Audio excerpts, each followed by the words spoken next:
Sana bir özgələr dəyər verdi mi, sevdi mi mənim qədər? Yerini yad birin deyəni can vermədi sənin qədər. Sevməyimə peşmanam, inan ki səni sevməyimə peşmanam. Dəyərimi bilməyən insana dəyər verməyimə peşmanam.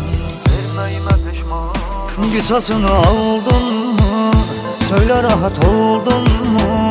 Sındırdığın ürəyin halalığın aldın mı? Xoşbəxt oldun mu? İndi rahat oldun mu? Qisasını aldın mı? Söylə rahat oldun mu?